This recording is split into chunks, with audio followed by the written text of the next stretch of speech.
तो बच्चों हमारा आज का टॉपिक है advantages of company organisation, company संगठन के लाभ।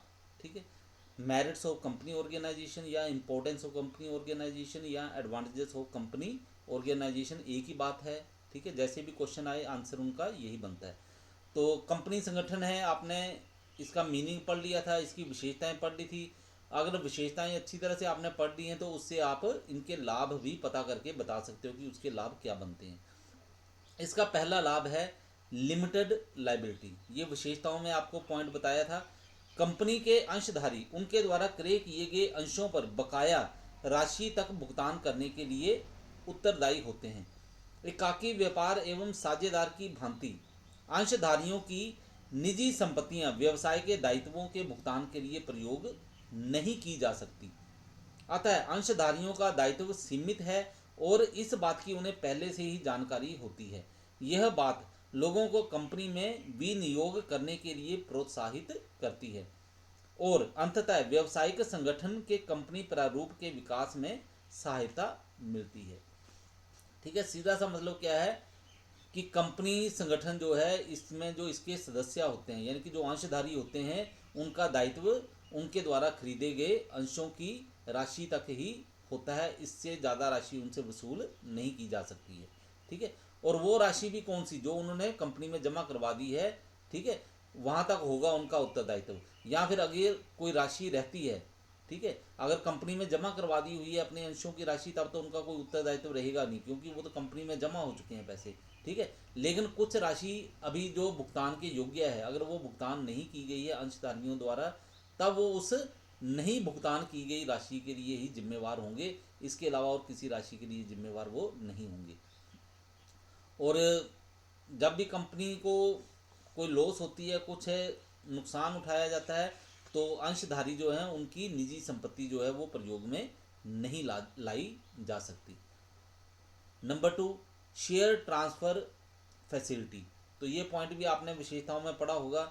अंश हस्तांतरण सुविधा।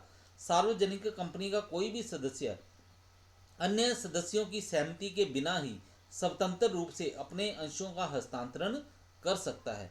इसके विपरीत साझेदारी में एक साझेदार अपने हित का हस्तांतरण अन्य सभी साझेदारों की पूर्व सहमति से ही कर सकता है।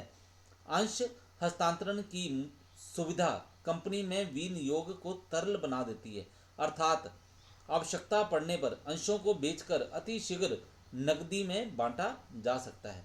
कंपनी के इस गुण से प्रभावित होकर लोग कंपनी अधिक से अधिक बचतों को कंपनियों में विनियोग करना पसंद करते हैं। ठीक है, ये बात सुन लो क्या करना है। इसी के कारण ये जो गुण है, ठीक है, इससे प्रभावित होकर लोग अपनी अधिक से अधिक बचतों को कंपनियों में विनियोग करना पसंद करते हैं। नंबर 3, कंटिन्यूटी, निरंतरता। कंपनी का अस्तित्व उसके सदस्यों से अलग होता है। कंपनी के जीवन पर उसके अंशधारियों की मृत्यु, दिवालियापन अथवा पागलपन का कोई प्रभाव नहीं पड़ता। इसकी स्थायी प्रकृति के कारण ही आज इसे सभी व्यावसायिक संगठनों में श्रेष्ठ माना जाता है। मतलब क्या है कि कंपनी के जो सदस्य हैं, अंशधारी हैं, उनको कुछ भी हो जाए, ठीक है, वो पागल हो जाए, दिवालिये हो जाए या फिर उनकी मृत्यु हो जाए, इसका कंपनी के स्वामित्व अस्तित्व पर कोई भी फर्क नहीं पड़ता है। कंपनी लगातार चलती रहती है। ये आपने विशेषताओं में पॉइंट पढ़ा था, तो उसमें साथ में एक और लाइन लिखी हुई थी, members may come members may go but company goes for ever. ठीक है, सदस्य आए सदस्य जाए, उसका कंपनी पर कोई प्रभाव नहीं पड़ेगा, कंपनी लगातार चलती रहेगी। Number 4, scope for growth and expansion, विकास एवं विस्तार की संभावना। कंपनी व्यवसाय में विकास एवं विस्तार की पूरी संभावना रहती है। इसके कारण हैं पर्याप्त पूंजी, पर्याप्त प्रबंध क्षमता एवं सीमित दायित्व। अतः कंपनी को बड़े पैमाने पर व्यवसाय के लाभ प्राप्त होते हैं। इससे प्रति इकाई उत्पादन लागत कम हो जाती है और उपभोक्ताओं को सस्ती दर पर अच्छी वस्तुएं प्राप्त होती हैं। नंबर 5, एफिशिएंट मैनेजमेंट, कुशल प्रबंध।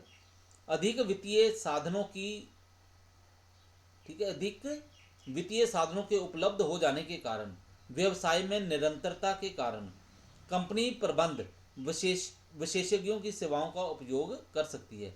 कुशल एवं अनुभवी प्रबंधक आधुनिक प्रबंधकीय तकनीकों का प्रयोग करके व्यवसाय को सफल बनाने के लिए महत्वपूर्ण भूमिका अदा करते हैं। एकाकी व्यापार व साझेदारी में वित्तीय साधन कम होने के कारण प्रबंध विशेषज्ञों की सेवाओं का लाभ नहीं उठाया जा सकता, और यदि वे विशेषज्ञों को अपनी संस्थाओं में नियुक्त करने के लिए तैयार भी हो जाएं, तो निरंतरता के अभाव के कारण प्रबंध विशेषज्ञ इन संस्थाओं में जाना पसंद नहीं करते। ठीक है, एकाकी व्यवसाय होगा, साझेदारी होगी, इनके पास क्या है, वित्तीय साधन जो होते हैं वो कम होते हैं, इसलिए वो कुशल प्रबंधकों की अपॉइंटमेंट नहीं कर सकते, उनकी नियुक्ति अपनी संस्थाओं में नहीं कर सकते। लेकिन कंपनी के पास क्या है, संसाधनों की कोई कमी नहीं होती है, वित्तीय संसाधन उनके पास बहुत ज़्यादा होते हैं, इसलिए वो क्या करते हैं, कुशल प्रबंधक जो है उनकी नियुक्ति अपने संगठन में कर सकते हैं, और उसका क्या है, कंपनी को लाभ जो है अधिक से अधिक प्राप्त होता है।